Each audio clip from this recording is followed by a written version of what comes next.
Willie D. Live. What's up, family? The Buffalo Bills is in a bit of a pickle. Yeah, fam. They do not know whether or not they want to put O.J. Simpson's name on their new wall of fame at their new stadium. Yeah. Um, in my opinion, they will not put his name on that wall because popular opinion says that, yeah, OJ killed his former wife, Nicole Brown Simpson, and her friend, Ron Goldman.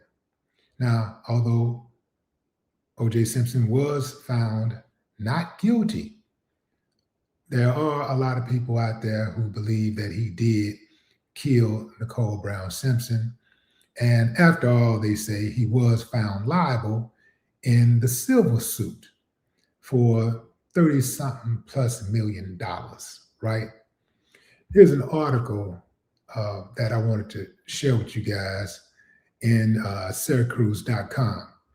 Now, it says Buffalo Bills' Wall of Fame may not include O.J. Simpson when the new stadium opens. The juice may be cut loose from the Buffalo Bills' new Wall of Fame. In an interview with ESPN, Bills Senior Vice President of Design, Frank Cravotta, said the team is undecided on whether or not O.J. Simpson will be included in their Wall of Fame. As it stands, Buffalo plans to have dedications to each member of its Wall of Honor on a legend wall outside of the stadium at the Family Circle. Space for the player's name will also be available in the stadium. Simpson's name remained in Buffalo's former stadium, but Cravotta told ESPN that the design team is preparing for both options. The design will need to be made soon as the new Highmark Stadium is scheduled to open this summer. Simpson is as accomplished as any of Buffalo Bills' other members of the Wall of Honor.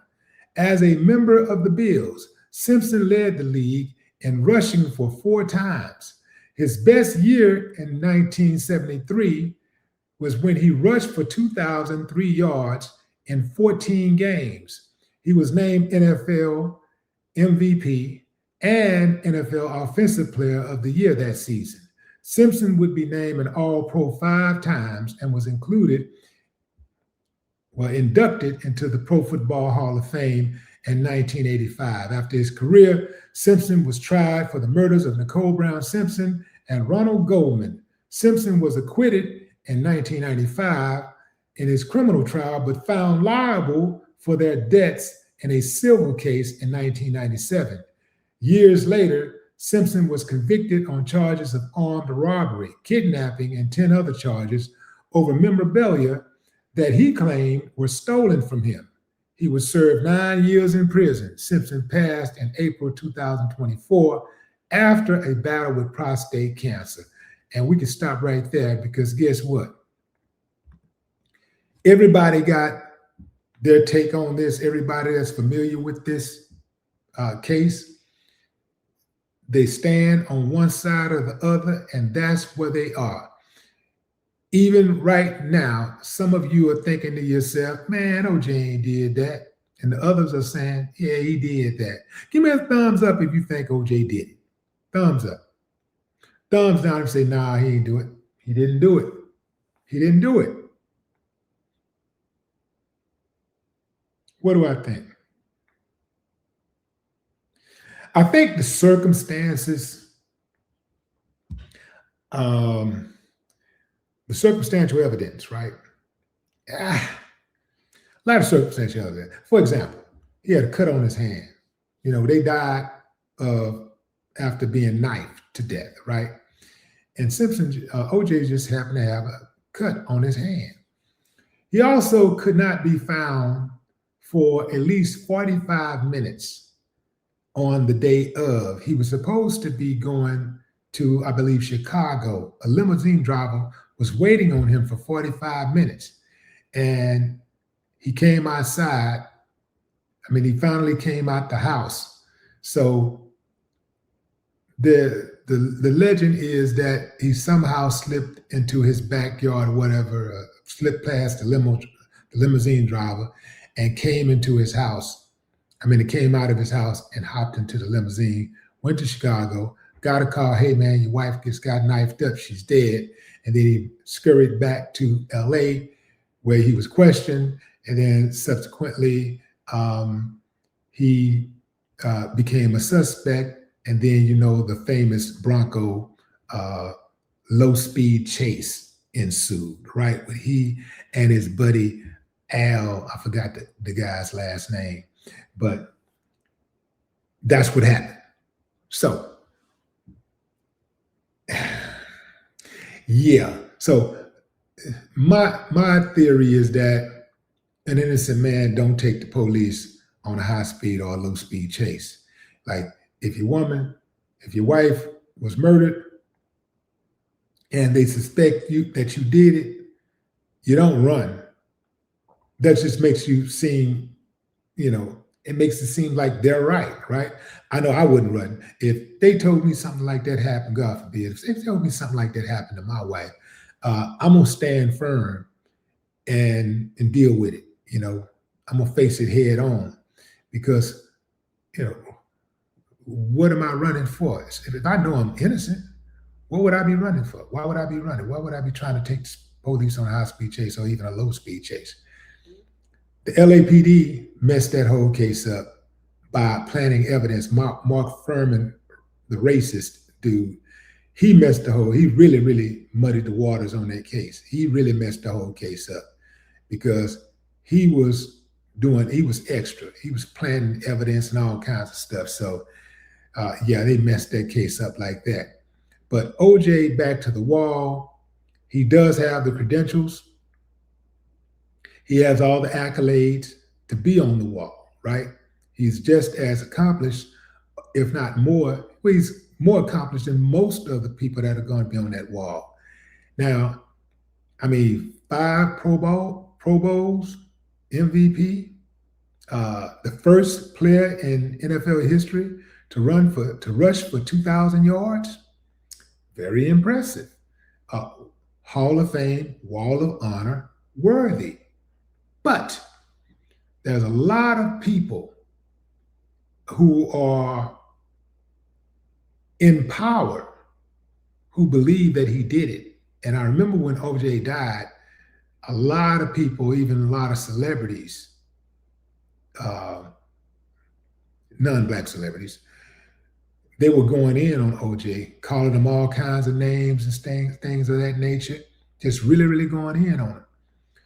I found it odd that in a country where people often talk about the United States having the best judicial system, they say it's not perfect, but it's better than others, and it's the best that we have. And when a verdict comes down, you're supposed to respect the verdict, because after all, it was a jury of your peers, right? They always say that, and we oftentimes hear that when Black people are sentenced, when Black people are found guilty, people are quick to say, hey, man, we're a nation of laws and we don't have a perfect system, but it's the best we got and it's better than the other countries have out there, right?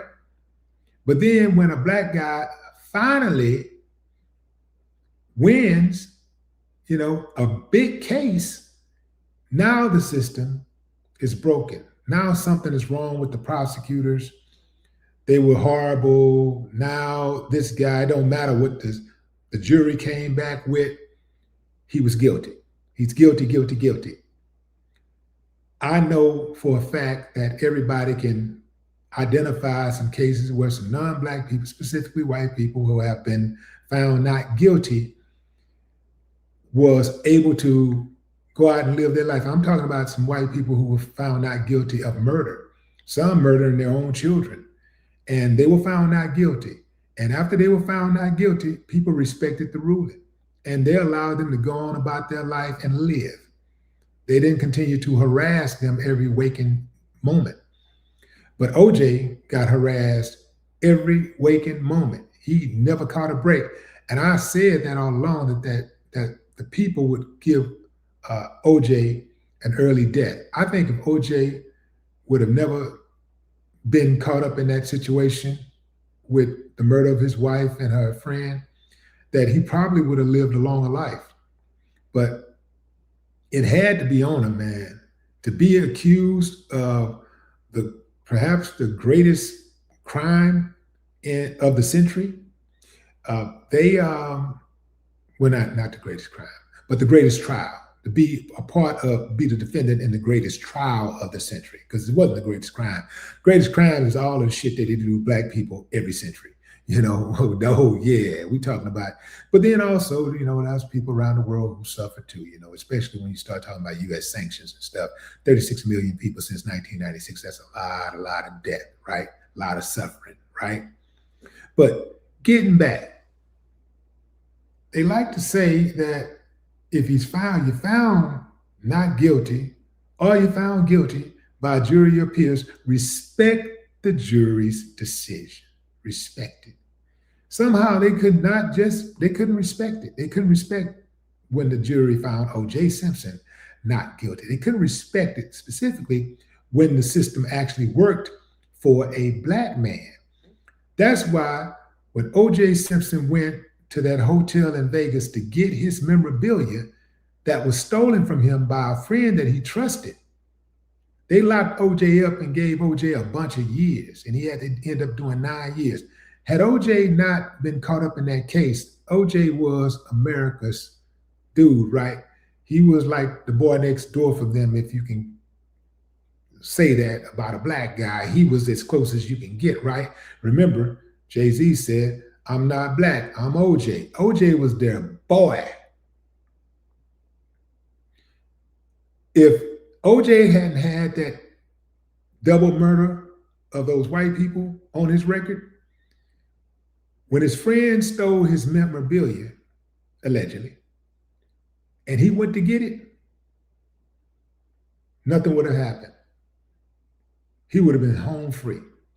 But they couldn't wait to get OJ caught up in something. They couldn't wait for him to get caught up in anything. They were going to punish him, and they did. He walked right into it. And I think when you beat a double murder, you pretty much think you can beat anything when it comes to the courts. And I think OJ beating that double murder went to his head. And he went out there with that Billy Badass attitude and said, "I'm going to take my stuff, get my stuff back from these guys." And he never thought it was going to go that far. Like, I'm just going to get my stuff. I ain't killed nobody. I ain't killed nobody. And this is my stuff. I can prove it's my stuff. He went to prison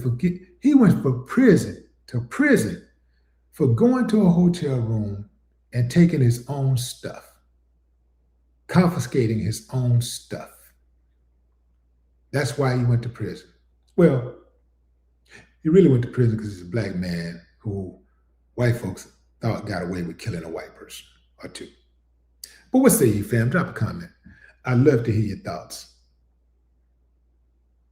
No more talk.